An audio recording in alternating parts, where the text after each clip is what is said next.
Hello everyone and welcome to Wine Library TV. I'm your host, Gary Vaynerchuk. CK? No, UK. I think you recognize what I'm seeing right now. We have a new layout, so I hope you like it. We're getting a lot of great comments, and if there's anything you need or there's something that's bothering you, please zap me and let me know. Also, in your comments you'll notice a little box with a wine bottle in it. You'll also notice that you'll be able to click that and go to gravatar.com. These gravatars are really cool. You can upload your own picture. This way, every time you post on WLTV from now on, you'll be able to have your own identity. So put your favorite football team, your favorite wine label, a picture of your face, whatever you'd like, but do it. It'll make it really cool, and that's a lot of fun. So, I was going to do the episode that you all thought I was going to do, which was show a lot of wines that you wanted me to taste. However, I got an email from somebody saying, don't let the sheep lead the sheep herder. So that was kind of interesting. On top of that, I got about 12 emails asking me what wines to serve for Labor Day, which was kind of ironic because this weekend I'm hosting my first Labor Day party of my own in my new apartment in the city. So I decided I had to bring home a lot of white wine last night to taste and see what I was going to serve. Well, I did that. I tasted a bunch of bad wine, but I found a couple of good ones. And so that's what we're going to talk about today. One of the good ones I found was the Monte Novo 2005 Godo from Spain. Godo is a very interesting grape. This is from the Galicia area of Spain. I really found out and learned a lot more about Godo on our trip to Spain that we took a few months ago, and I've been really blown away by the quality.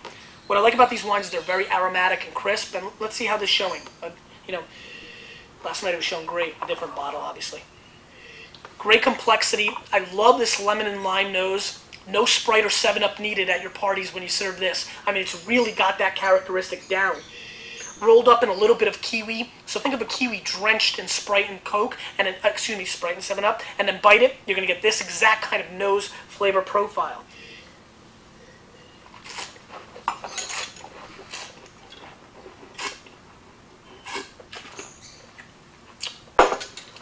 Yeah, I mean, just great complexity, very crisp, great acidity. If you're a fan of Sauvignon Blanc, Sancerre, Alsatian whites, those crisp white wines that go tremendous with food, then you will be blown away by Godo. If nothing else from today's episode, with anything that's going on, please remember to go out and try a Godo.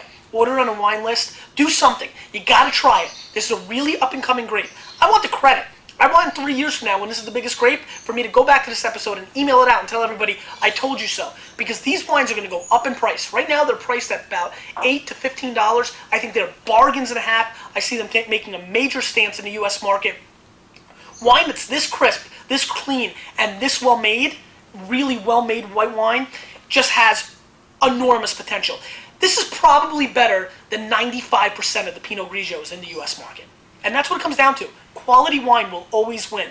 Marketing and ratings are obviously a fast track to getting to it, but you can go up and down when you don't have quality. This is quality wine. I'm just blown away by this. I was blown away by almost all Godeos. This is a great example, but if you don't have this one in your neighborhood, try a different one. These wines as a whole, and I hate to generalize, are over-delivering for their price point. This is good stuff. I mean, this is good wine. Let's move on. This is the Gerard and Pierre Morin Sancerre 2004 Vivines. Vivines, if you don't know, stands for old vines. These come from some great old wines in the Loire Valley in France. I'm a huge fan of Sancerre. We've talked about it in the past. Sancerre is 100% Sauvignon Blanc. Great nose. $15 to $20 on this Sancerre. Tremendous producer.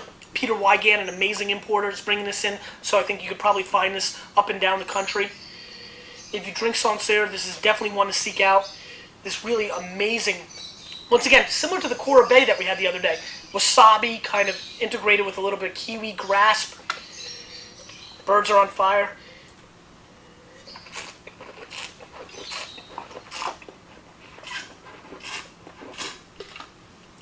A lot of complexity to this wine.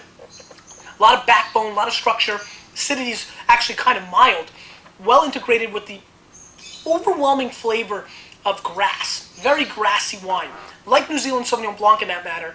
A little pineapple, a little kiwi, which is really nice. Not as much kiwi as in the other one. Very, very, very earthy. I just love this wine. This wine goes great with shellfish. I'm a huge fan of oysters and clams. This is why I love Sancerre, and this is a great example. 15 bucks, a real winner. I would probably score this wine an 88. Believe it or not, I'm going to score this wine a 90-point score.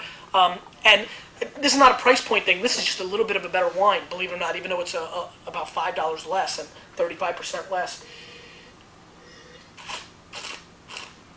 Nice wine, though. Really good complexity. I really like it. These are two great wines. I picked them out of 12 wines that I had last night, so I'm very happy with them. And if nothing else, Godo, please seek it out. Finally, we've got the third wine. Seems to be red. I'm sure it comes from a certain vintage. Great color. I mean, obnoxious. You know, purple, black, just really big color. Huge aromatic nose. Kind of reminds me a little bit of the Shirazes that we had yesterday. Real over-the-top New World nose.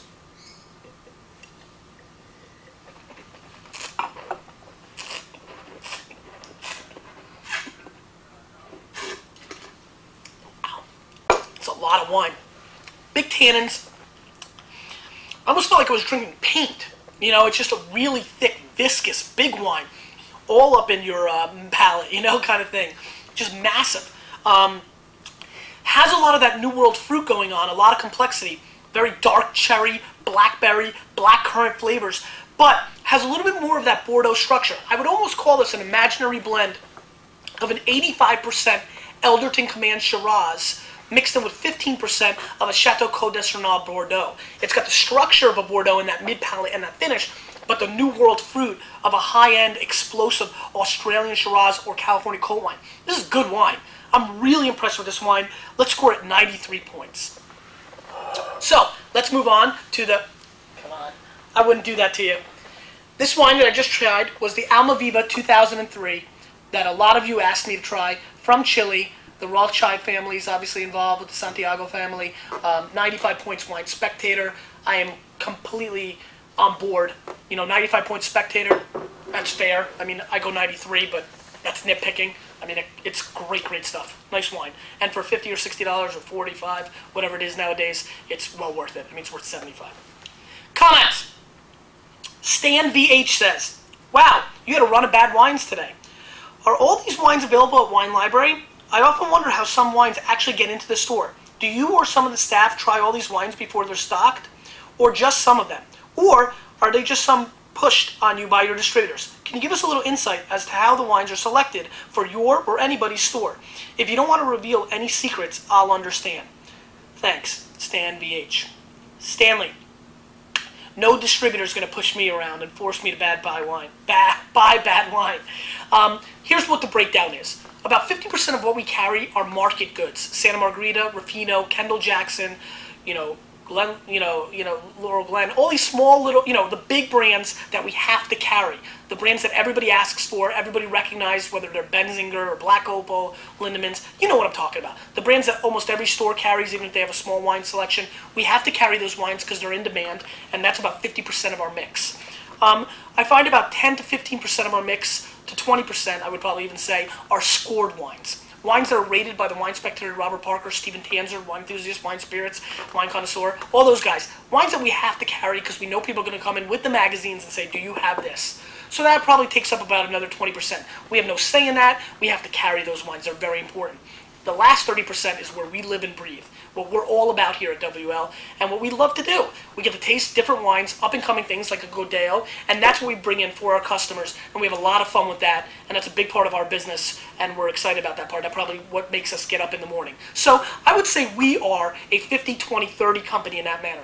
Obviously, every store is different. There's some people that are 100% commodity goods, like a Costco or something of that nature. So, it all depends. But here, that's what we do. I get to taste about 10 to 15 to 20% of the wines that we bring in each year. Let's move on. CGF says, Gary, great episode. Don't forget about an update on the Bad Imposter. Do you think yesterday's tasting with the corked wine put you off on the subsequent wines? I don't think so. I mean, I definitely tasted the corked wine. I knew what that was all about. But all the wines afterward didn't give me any corkiness. I didn't feel like my palate was, acting any differently after cork wine. I taste tons of cork wines and taste tons of wine, and we finished great and strong. I just think we had a bad run on wines. I think by having cork wine, it's not going to really throw off your palate as much as you think, especially if you don't consume the entire bottle. So to answer your question, I don't think so, and we will do the bad imposter another day. Tim F says, Tony S says to Tim F, he says, Tim F, you live in Chicago and you can't stand the Bears? What the heck? Tony S, let me interject and answer that question for you. The reason Tim can't stand the Bears is because the Bears suck. Bears stink. They can't score. They're a bunch of bums. One lucky year with the Super Bowl shuffle. Bears are bums. Bears stink, and the Jets, as lowly as we're going to be this year, are going to pounce on the monsters of the Midway. So bring it, buddy. Bring it. Okay, that leads me to my question of the day. A lot of people are traveling this week, getting a lot of bounce backs out of office replies, which made me think, if you could only travel to one winery for the rest of your life, the only winery you could ever visit in your entire life, which winery would it be? Let me know which one, and more importantly, let me know why. Why do you want to go see Chateau Margaux? Why do you want to go see Dominus? Tell me which winery and which one you would, and the reasoning, excuse me. Finally, last question, last statement. Lots and lots of people have been asking me how many people are watching Wine Library TV. To give you the answer, we're about 4,000 to 5,000 strong right now, which is really amazing. But makes me wonder, only 80 to 100 comments? Hey, all you lurkers and trolls out there, let me see you comment today. I promise you, we will not bite you at Wine Library TV. We'll see you next time on WLTV.